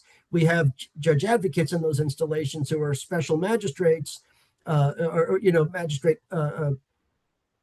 special assistant U.S. attorneys working, and so they can handle those cases. And so they're supervised by a DOJ attorney, a U.S. attorney, when they do that, because they're taking cases that arose from their own installation. That's why you can do that. These immigration cases have nothing to do with the installations, have nothing to do with DOD. And so, the Biden administration, to try to move the backlog, I mean, the big complaint about our immigration problems is, there's the backlog with all these people languishing. And so hiring more immigration judges and doing more immigration hearings is a big part of the right answer to address this, because whatever the answer is going to be, whatever action we should or should not take, there's due process involved. There has to be a hearing. Mm-hmm. And so that involves this process, and that has nothing to do with the Department of Defense whatsoever. Now, Hegseth is one of the biggest morons in the government, and he probably doesn't know this, right? He probably thinks everything is defense. Well, it's not defense. You cannot give me a single argument, not one legitimate argument, that suggests that the military has, we have a personal interest in this, but there's no military nexus to immigration court. None. And so this is blatantly illegal. Now, the reason they're doing it, and I think Ken was about to say this, but the reason they're doing it is not because this is an efficient way to do business. They think that because you have junior officers who all want their careers to go well, knock on whatever, they're going to be susceptible to improper influence in how to dispose of the cases. Why would you do this and not use qualified administrative law judges who go through the training and have professional experience and everything else to sit on those courts? Why would you put a bunch of judge advocates? And of course, I served for many years with plenty of these judge advocates, and they'd all be the first ones to tell you that they're not competent to do this. But why would you do it? Because you think you could pressure them to give the results you want. It's not about due process. It's not about the law. It's not about immigration. It's all politics, and it's blatantly illegal. I saw an attorney speak on this, and he said exactly what Ken and you were saying. He said the reason why they're doing this is because these military lawyers know nothing about due process. Nothing at all. And that's scary. Yeah, here's the problem. Every single case that comes out of immigration court, or IC as I call it, can be reviewed by the BIA, Board of Immigration Appeals. Lacking that, you go to the Circuit Court of Appeals where it was. If these JAG officers come in and screw it up, which they probably will because they're not properly trained, it's going to get flipped in the BIA and the Circuit Court of Appeals. They don't have a choice because they're violating established law. Therefore, causing even a bigger backlog to everything. And not only that, pissing everybody off. We've got enough work in immigration courts without this problem. I'll give you an example.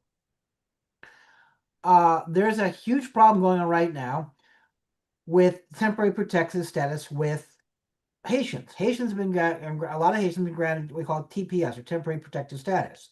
For reasons which I do not know, and someone's got to explain to me, Customs and Border Protection has been sending out emails to people with TPS status saying their TPS status has been revoked and they need to leave the country, or they're going to start bringing actions against them. I got this from a number of clients. I called the chief trial attorney in Boston, who I know on a professional basis, and I said, is your office start prosecuting this? If not, I got 6 clients. I'm going to start a class action lawsuit. He didn't even know what I was talking about. He thought I was making this stuff up. I forwarded him the email. He thought it was fraudulent. He then researched it, found it was true, and said, no, my office isn't doing this because once they get TPS, they're protected. We're not going to bother because we'd lose a trial. Right. Easy. This is crazy. One lawyer, one phone call to do that. Craziness. Wow. We're at 8:30. You're at 8:30. I'm going to get my overtime guest on here in a second, but I'm going to go around the horn. Another good night. A lot of great stuff we talked about.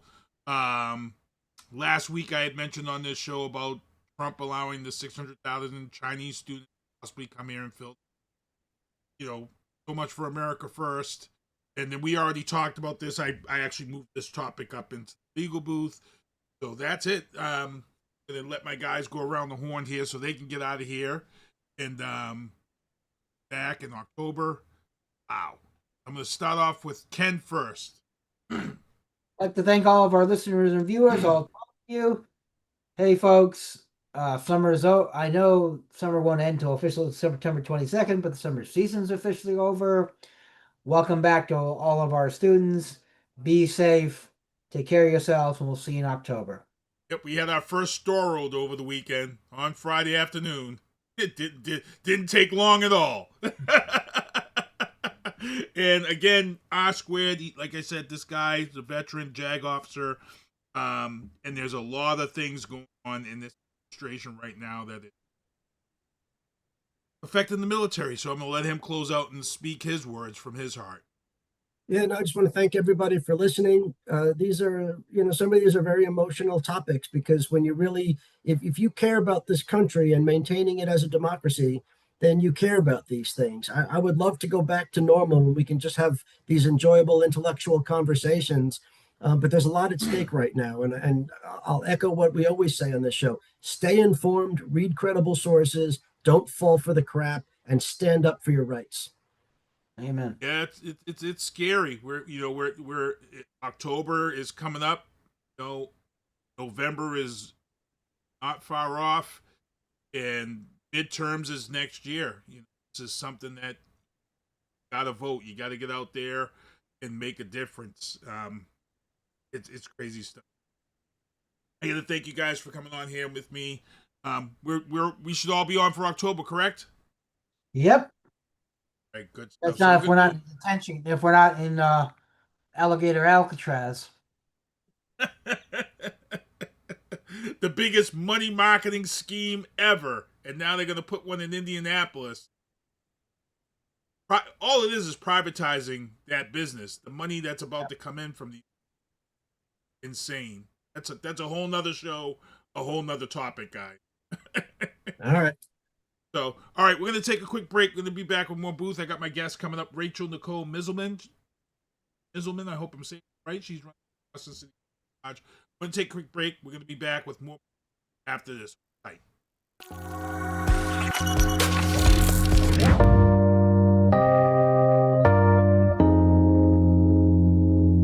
Come on. She bought a 3-pack of Red Bull and copped a room. Told me meet her at the W. Told the valet to look out cause I'm on my way. I'll be in the old school Chevrolet. Ooh, the drop top dice hanging in the rear view. Blue antique plates on the old school. For my conversation. Told me hurry baby, don't keep me waiting. If you play your cards right, keep your game tight, you might get lucky tonight. You see, I normally don't do this, baby, but I just might let you,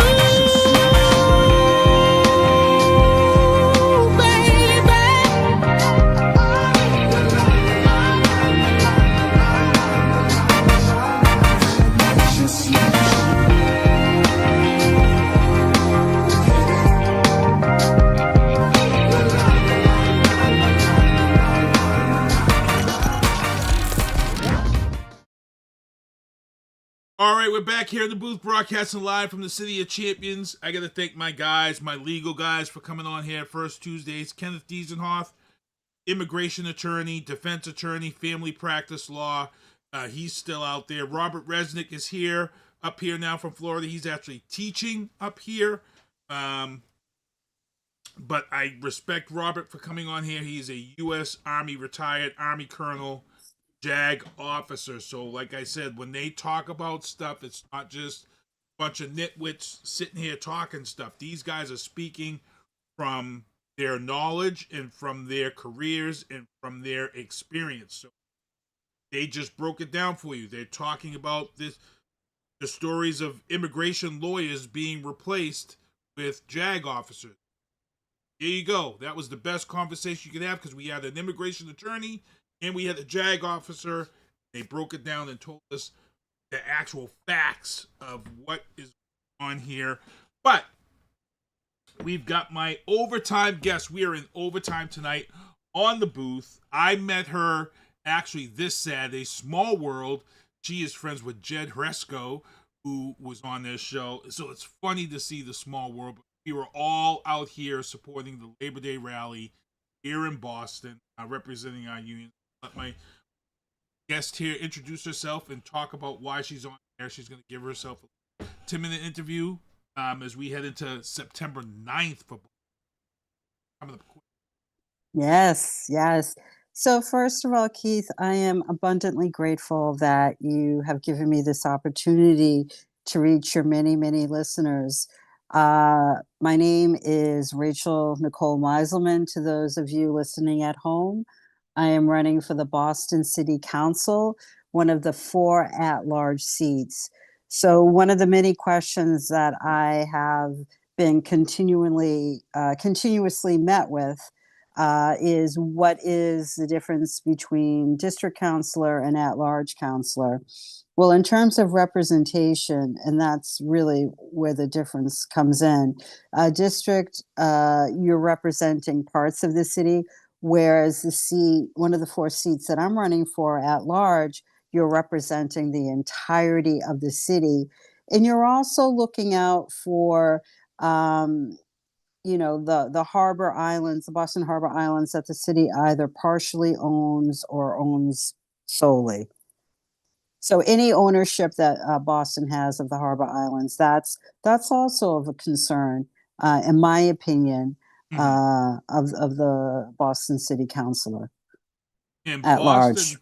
And Boston is, man, when you talk about the elections and people being represented, for those who know, I was actually involved and hired, and I worked a case where it was the redistricting of lines were on, and it was a pretty big issue. The growth of Boston itself has really made a difference. Talk the Boston elections, as you guys know, for the longest time, the Seaport area was nothing but parking areas and parking lots.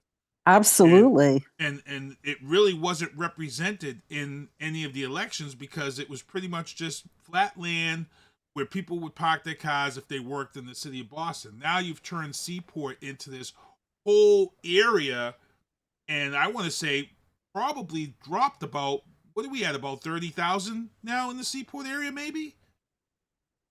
Perhaps, yeah.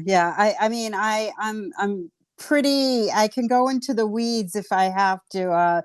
I can go right down into detail, but I don't necessarily have, the parts of every neighborhood that those numbers down. But it's a big but difference in the last. Yeah, but there are a number of people who live there. It's not just businesses and tourists, trekking through. Yeah, you've got a lot of condos in that area. You've got all these areas in South Boston where they've added voters also because you had a lot of businesses who sold their property, like the Liberty Bell on Broadway, the Steakhouse on A Street. You had all these places that were just homes to businesses. Liberty Bell was just this one parcel of land with a restaurant where you got your subs. Now you go by that area and it's a condo that's now housing. You know what I'm saying? So this is another way of changing voting line. Don't understand, and sure, very interesting to see how this is played out in the city of Boston.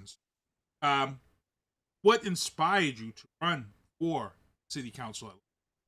Well, that's actually an excellent question, and I think it goes to the heart of what drives me, not only in this particular political endeavor, but just everything that I've done politically and everything that I've done in community.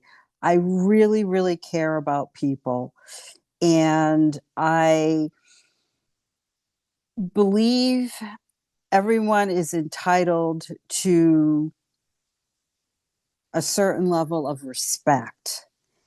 And I think that increasingly a lot of people are not part of the conversation. A lot of people have been overlooked, blatantly ignored. And when you go around the city, when you canvass the city, it's just at this point, it's almost tangible, the frustration, the anger, because it really is just that people are not being heard. I think that a lot of people privilege talking, particularly in the political world, when I think what we really need are people who listen and observe. Because I think those are the people who really understand that you go into politics because it's about serving others, right? It's not about status. It's not about the opportunities that you're made privy to. It really is about serving the people.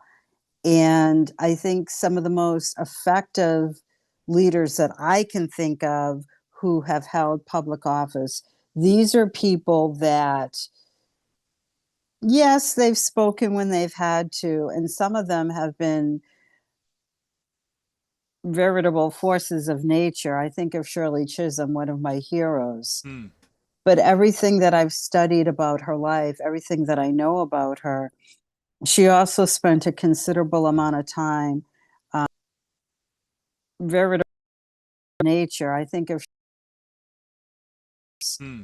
but her life, everything that I know about her, she also spent a considerable amount of time listening and observing and practicing empathy. And when I go around, you know, whether it's me or someone else, I mean, I was speaking generally, I can speak in particular. When I was in particulars, when I've been going around, yes, I've encountered the frustration. Yes, I've encountered the anger, but also people don't seem to know what's going on. In other words, they don't know really what these elected officials are doing. And so I want to address the disconnect. And I want to ensure that the resources, because Boston is a very, very fortunate city, and that there are so many resources. I mean, they're not infinite, but they are plentiful, even in these, lean times. Especially in comparison to maybe other cities, not only around the Commonwealth, but around the nation. But the problem is those resources are not reaching the people. And I feel like people are unnecessarily navigating challenges and difficulties that they really shouldn't have to navigate. And so I think that those are the reasons why I am running. I also want to say, too, I have a different vision of government. Right. And I see Boston as a business, and I see the mayor as the CEO, and I see the Boston City Council as those members of the City Council. They're the board of directors, if you will. And there's the steward of resources. And I just think that there needs to be a shift, a flip, the script, whether you want to say that the script needs to be flipped or there needs to be a seismic shift, however you want to phrase it, but there needs to be a change. And I feel like the only way we're going to do that is if we have someone new, because we've had the same people making the same points, determining the same parameters of the conversations, and we haven't broken any new ground.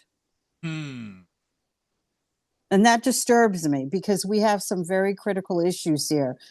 We now have, in my humble opinion, not one, but two methadone miles. So 2 open air drug markets that really, quite frankly, threaten to engulf the city. We have what I can only label as a spending problem. I think it's easy. I think it's facile to talk about what's going on in DC. But the fact of the matter is, I think that there's a lot that can be done or should have been done on municipal level to insulate us from any kind of changes or developments on federal level, or even in some instances on state level. We have a real spending problem here in Boston. And I want to address that too.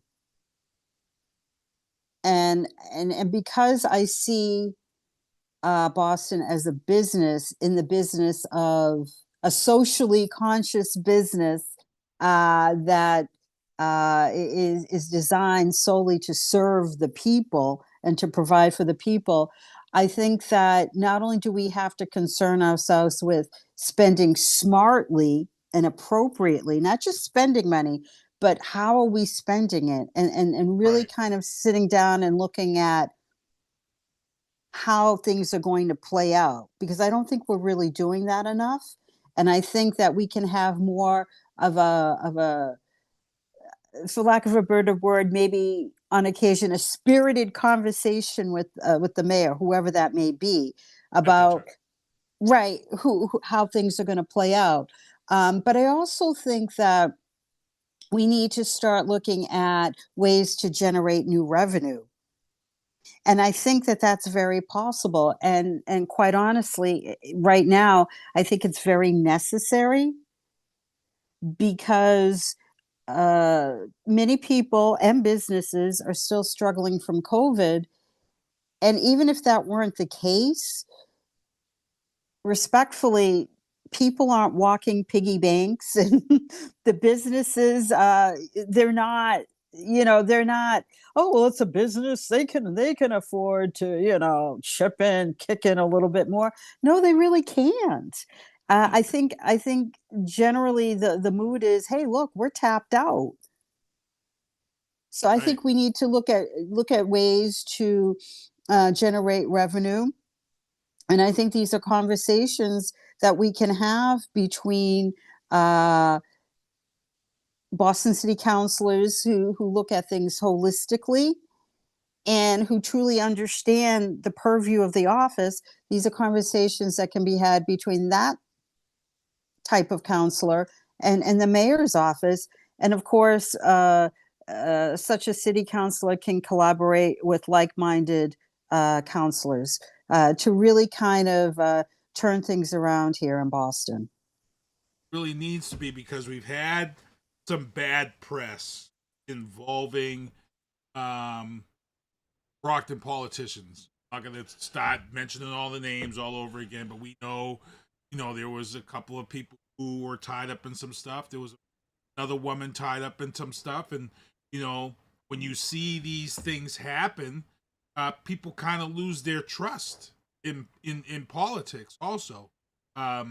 People start this whole thing where they say, okay, they're not really working for me. The person that I elected isn't there for me. And how do we get that trust back? Have these here in Boston, because we're major stories. We've got a person that's possibly going to jail on these issues. Your thoughts on that? How do we get? Well, I'm on record as saying that that individual, the whole situation saddened me. Again, this is looking at things holistically. This individual is a smart person. She's by no means stupid. And there were some good things done. And so it's kind of like, what happened? What's going on?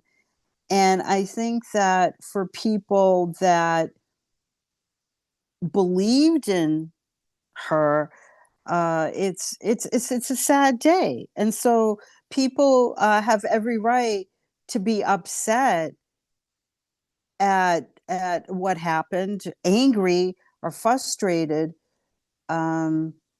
but I also think it's a sad time. Right. And I think that, quite honestly, there are a lot of other things that have transpired or that are happening. And I'm not going to say that, you know, everything is the same and make false equivalences. Mm-hmm. But I think that there's an amalgam of things that have happened. And obviously that there's a scale and the gravity of the different things that have happened. We can't conflate, right? We can't conflate issues. We can't conflate various instances of bad behavior, deplorable behavior. But I think that there's just a lot that has happened, and cumulatively, people don't have faith. Right. And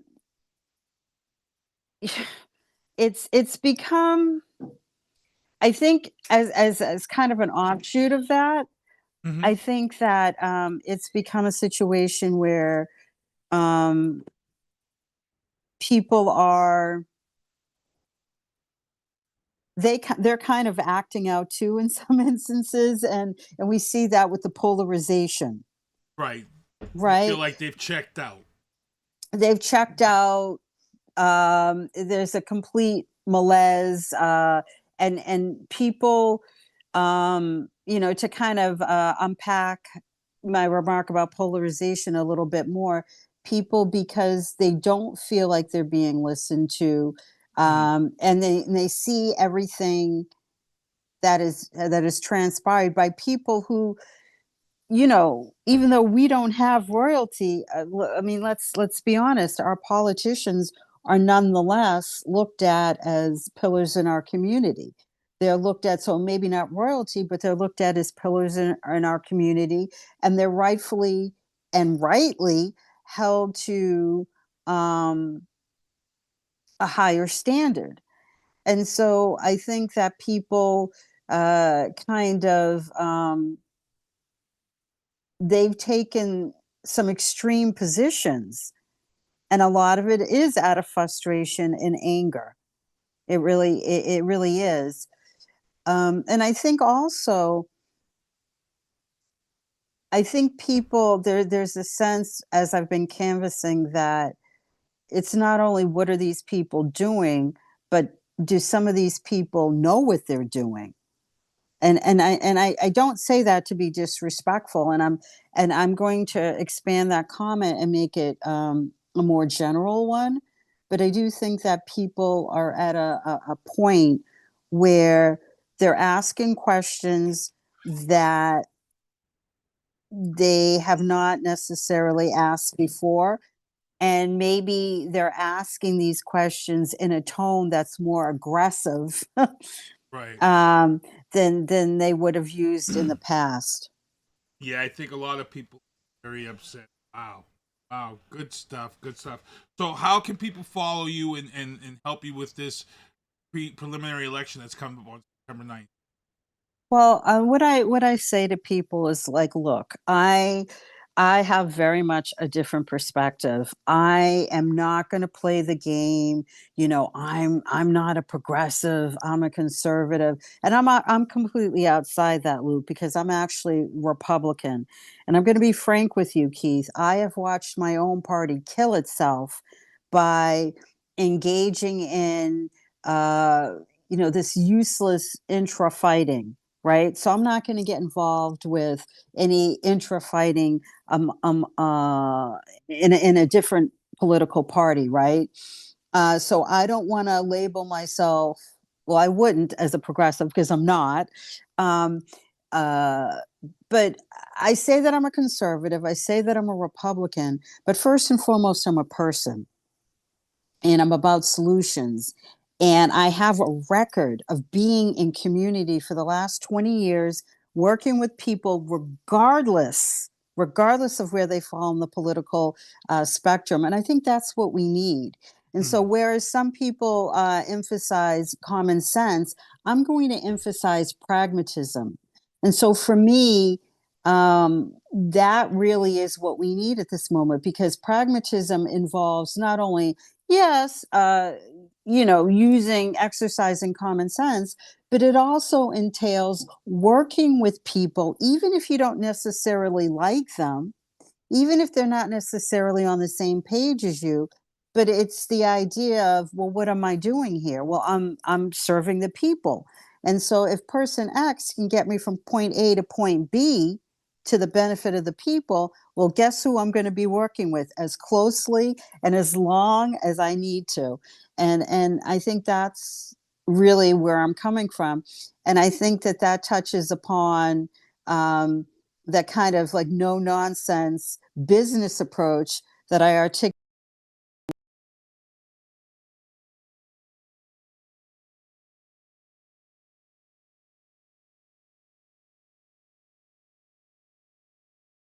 Oh, I lost you there for a second. Okay. Do you have me back? Yep, I got you back. I lost you for a second. I lost Okay. you when you said about the point X. You get the Oh, point yes. X with So, right. So being pragmatic involves for me not just exercising common sense, but it involves, look, there's sometimes we work with people we're not enamored with, right? So what? Who cares? If there is someone out there that can get us from point A to point B, then let's do it. We got to get things done. And I think that Boston was at her best, respectfully, when people were more focused on pragmatism and getting the job done, as opposed to making speeches, holding press conferences, issuing press releases, and wrapping themselves up in labels, whether it's conservative, moderate, progressive. We just need to get back to the business of serving the people, literally and figuratively. Nice. Thank you, Rach. I'm going to let you just talk to your social medias and stuff like that real quick before we get out of here. Absolutely. So you can find me on LinkedIn, but I'm also on Facebook, Rachel Nicole for Boston. I also invite people to connect with me on my own, wall, timeline, whatever, however you want to phrase it. I'm also on X at Rachel Miselman, Rachel Miselman, Miselman. And I'm also on Instagram, Miselman Rachel. So I'm very open to connecting with other people. And what I'm really, really, really asking people to do is give me, if they like what they hear, I'm respectfully asking them to give me one of their 4 votes for at-large counselors, because you can vote for up to 4 candidates. Right. So I'm just asking for one of the 4 to give me the opportunity to continue to reach voters, to continue to make my case as to why I would be a suitable choice for at-large counselor on the Boston City Council, excuse me. No problem. So let's get out of here. As you guys see, my outro banner is there down below. Let me get into these. I got Turnbuckles and Spilt Liquor coming up at 9:30. Those are the people who got the beanies, which are sold out. But I want to thank you guys for supporting the show and getting those beanies. These are the shows I produce. Drafting the Circuits on Wednesday nights. Turnbuckles and Spilt Liquor is coming up at 9:30. Don't forget, Bat Bus has an after-hours workforce transportation deal. So when the Bat Bus stops running, scan the QR code, download the Uber app, and you can get Uber at a cheaper cost. Also, Emerge Career. If you are a person who went to jail and you've got all your cases cleaned up and stuff, reach out to Emerge Career. They're working to get you a CDL license, which is key to get your career off the ground. Journey Church in Kentucky. The food pantry is 3 to 6 on Thursdays, Saturdays, and Sundays. Check them out. Don't forget, Bat Bus is ride free till June of 2026 now. And then this weekend, Saturday, September 6th, is the 24th annual Jean Paul Sullivan Memorial Breakfast. That takes place at the VFW Post 46. It's $40 for a ticket. So make sure to get in there. The Mayor Debate takes place Tuesday, September 9th in Warren Ave, 340 Warren Ave. So the show next week is to be on Monday night because I'm going to be at that debate. Stephen Montero Golf Tournament takes place September 15th. Please reach out to Craig Pina and tickets. The Greek Food Festival is September 18th, 19th, and 20th and 21st. I got to get my baklava on one of these days. Shoot, you know me and my baklava. Also, it's delicious. Yep, City of Brockton is hosting an awareness event for mental health and suicide prevention at the Brockton Rock Stadium on September 28th from 2 to 6. The back to school drive, I think this is the last week school has started, but I think they're still taking stuff in the hallway. So if you can drop that off. The Hall of Fame Awards takes place on October 9th for the 5th annual South Middle School Academic RSVP Jim Stapleton. Brockton Farmers Market is winding down. It ends on Halloween, 10 to 2 every Friday. Get on down there. SNAP and EBT is accepted. And then these banners are people who are running for office. They send me their banners. Nobody pays. If you get your banner to me, I get it up for you. Also, we are doing the interviews with my man Travis Piner. So that's Jean Bradley Durancourt running for mayor. Moses Rodriguez, he's running for mayor. Jeff Chanel, he's running for councilor at large.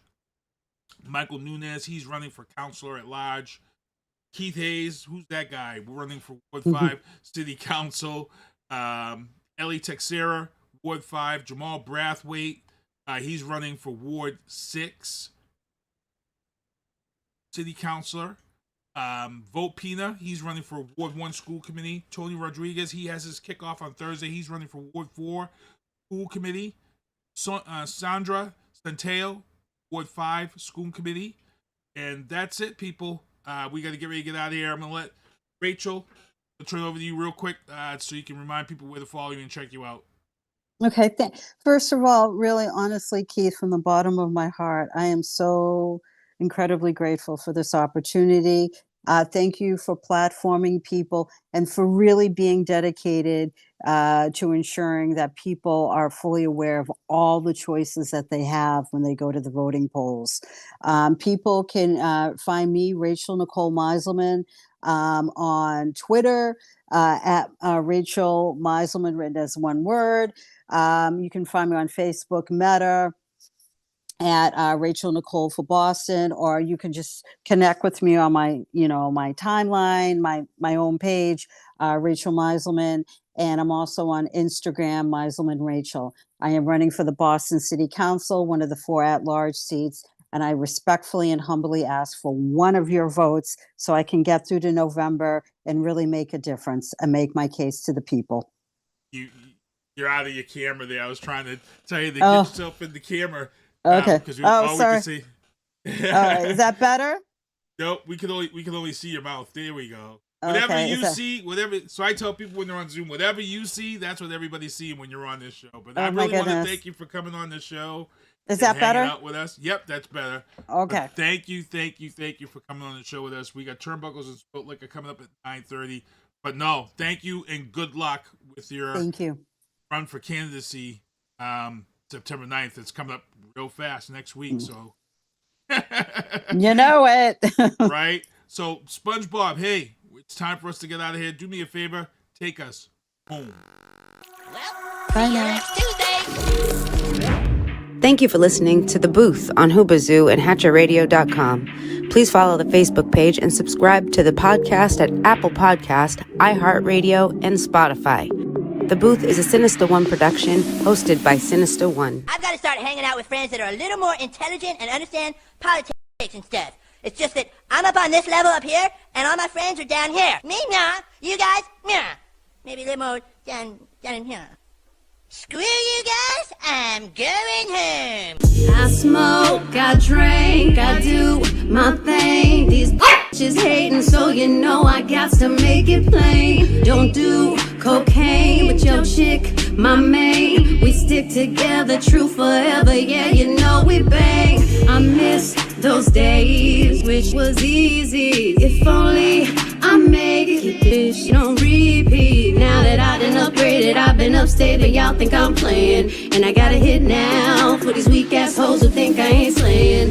Try me, and I'll probably end up laughing, cause I never back down. I'm that chick with a clean ass whip, I don't need that shit, I got my own now. I get hurt, I get tired of fussing, fighting, guess I gotta crack down. Don't mess with me, 'cause on everything, I have to bring the whole city out. WHOOBAZOO, that's Whoobazoo.com. WHOOBAZOO. Enter website.